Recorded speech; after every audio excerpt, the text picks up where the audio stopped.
Assalamualaikum warahmatullahi wabarakatuh. Gimana liburan tahun barunya, sahabat sekalian? Ada yang mungkin pergi ke tempat-tempat yang menarik, ke pantai mungkin, atau ke pedesaan, atau ke pegunungan? Nah, mudah-mudahan liburannya menyenangkan ya, sahabat sekalian. Terima kasih sudah kembali pada video kali ini. Dan seperti em, beberapa pertanyaan di kolom komentar dari beberapa sahabat sekalian yang bertanya tentang gimana sih supaya saya ini bisa lebih berpengaruh di tempat kerja?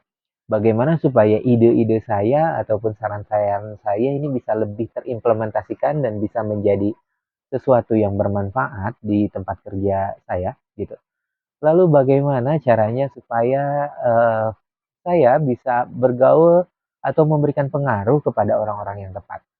Nah, jawaban dari pertanyaan-pertanyaan tadi akan saya coba rangkum pada video kali ini. Jadi sahabat kalian jangan kemana-mana, tetap pada video kali ini dan mari kita mulai. Tapi sebelumnya saya ingin mengajak buat sahabat sekalian untuk mendukung saya dengan subscribe channel ini. Dan kalau misalnya bermanfaat silahkan untuk di-share. Dan saya akan sangat berterima kasih kalau sahabat sekalian bersedia untuk menulis komentar. Baik itu memvalidasi, mengkritisi, ataupun ingin berdiskusi terkait topik-topik yang perlu saya sampaikan. Ataupun yang sahabat-sahabat sekalian ingin tanyakan. Baik, kita langsung saja pada materi kita pada hari ini. Nah, sahabat sekalian, em, kalau misalnya di tempat kerja ataupun di sesuatu ketika bergaul dengan orang yang sudah kita kenal gitu, berpersuasi, memberikan persuasi atau pendekatan dengan orang-orang yang tepat itu akan membuat sahabat sekalian lebih fokus dan lebih efektif.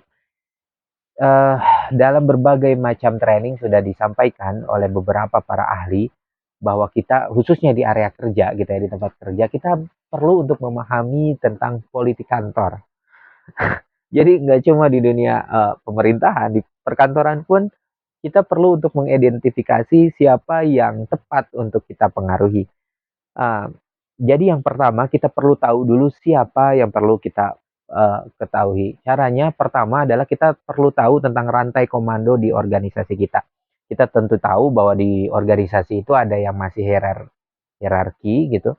Jadi CEO ke manajer, baru ke supervisor, ke leader, baru ke staff begitu. Ada juga yang sifatnya matrix. Nah, kita perlu menganalisa kira-kira rantai komandonya seperti apa, sistem perintahnya seperti apa, sehingga kita bisa membujuk orang-orang yang tepat tentang apa yang ingin sahabat semuanya capai. Misalnya tentang proyek baru ataupun untuk izin, misalnya perlu untuk melakukan izin WFH misalnya, atau misalnya ingin ditugaskan ke tempat-tempat lain. Nah, kita perlu memahami realitas dari situasi yang kita hadapi. Dan ini adalah bagian yang jarang dilakukan oleh kebanyakan orang. Kita perlu melakukan analisis di awal eh, sehingga kita bisa melangkah lebih maju tentang siapa yang perlu kita bujuk atas ide ataupun juga masukan yang ingin kita capai.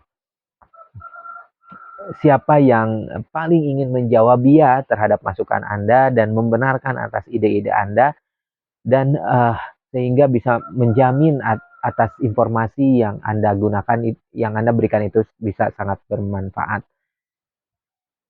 Mungkin misalnya sulit kepada atasan Anda, nah sahabat sekalian bisa mencari rantai komando kira-kira siapa yang akan didengarkan oleh atasan sahabat sekalian misalnya, sehingga bisa melakukan persuasi kepada seseorang yang memiliki posisi yang lebih kuat. Selanjutnya, uh, cari siapa yang memiliki power di organisasi Anda gitu ya. Sehingga Anda bisa melakukan diplomasi dengan lebih mudah. Nanti akan kita coba bahas seperti apa pertanyaan-pertanyaan dan analisa yang harus dilakukan sebelum untuk menentukan siapa yang paling tepat untuk kita pengaruhi.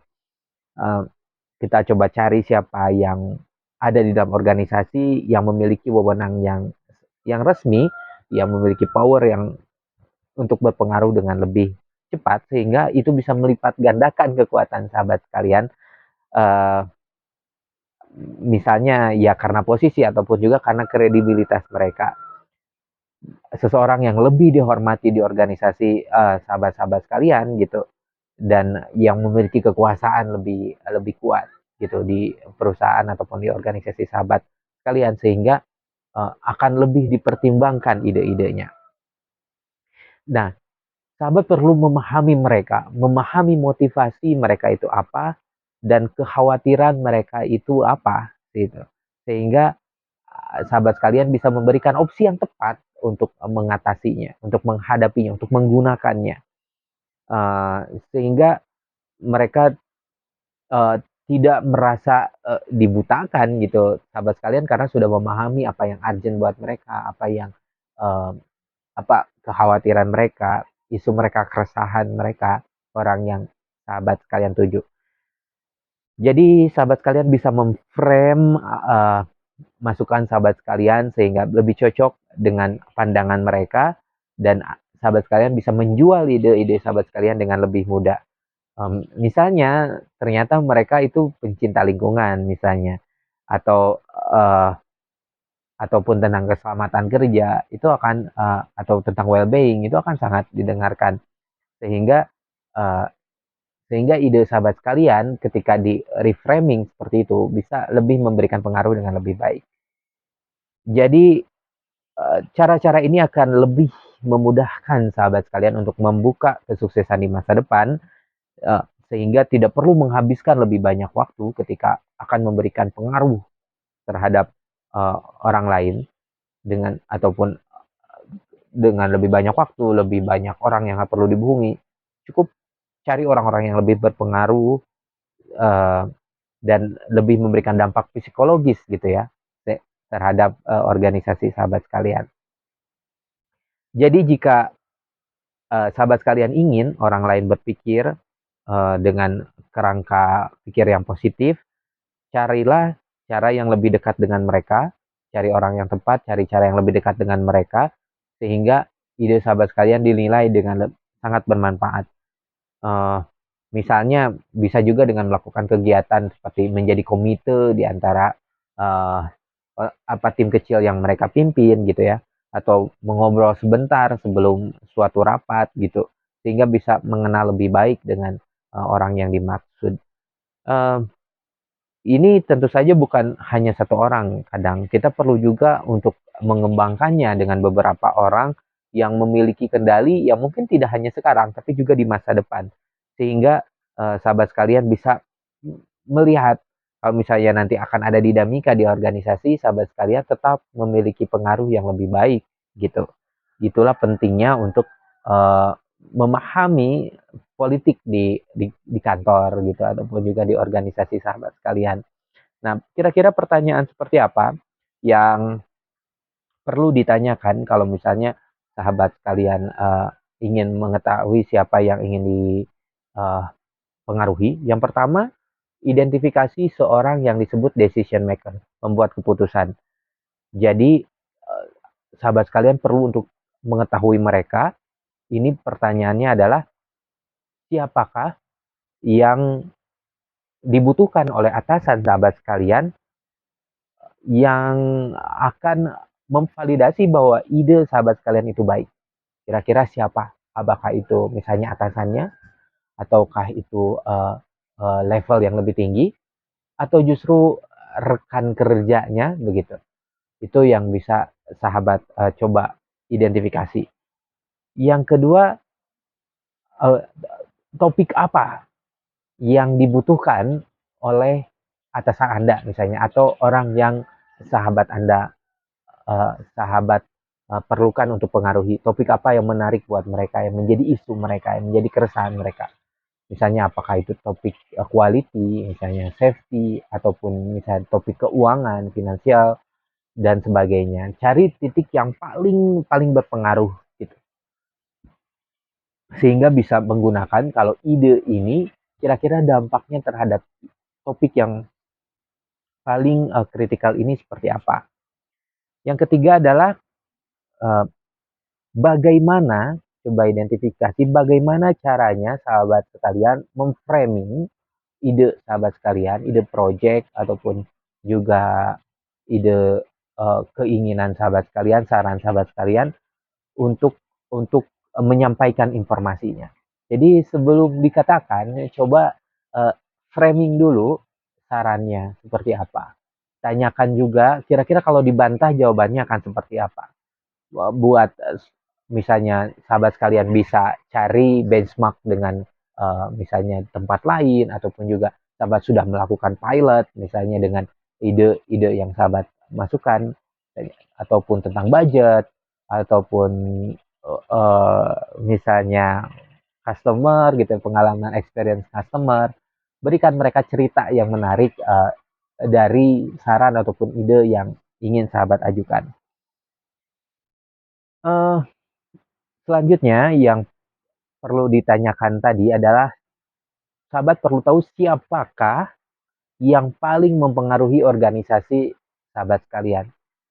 Uh, Ya mungkin bukan tentang title-nya, tapi siapakah orang yang paling uh, paling didengarkan gitu di organisasi sahabat sekalian. Ini pentingnya kita perlu membuka relasi dengan orang yang lebih hebat. Uh, Tentu tidak mudah, tapi bukan berarti tidak mungkin. Dan ketika kita menyadari bahwa ini memang perlu, bahwa ini sangat efektif, saya harapkan ini akan sangat memotivasi sahabat sekalian untuk melakukan hal tersebut. Tapi bagaimana ya sahabat sekalian untuk melakukannya? Cobalah mengarrange untuk menggunakan lebih banyak waktu. Saya sering melihat ataupun juga mengalami beberapa orang yang dengan begitu percaya diri membuka diskusi begitu ya, sehingga bisa menunjukkan bahwa kita itu memiliki kemampuan gitu terhadap hal tersebut, memiliki kapabilitas. Jadi tunjukkan bagaimana caranya kita untuk memberikan kapabilitas kita, menunjukkan kapabilitas kita terhadap ide dan saran yang ingin disampaikan begitu, sahabat sekalian. Dan cobalah lebih spesifik, jangan terlalu general. Itu ya, sahabat sekalian, karena caranya untuk mengetahui, pertama mengetahui siapa dan bagaimana.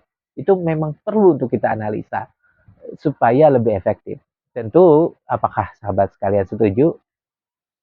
uh, atau mungkin ada beberapa alasan gitu. Mungkin kita akan menemukan beberapa alasan. Oh, ini kapabilitas saya, ataupun level percaya diri saya, ataupun budaya kita ketimuran kadang ada rasa segan gitu. Tapi memang ini diperlukan sahabat sekalian untuk bisa membuat bagaimana ide kita bisa lebih berpengaruh, bisa lebih didengar.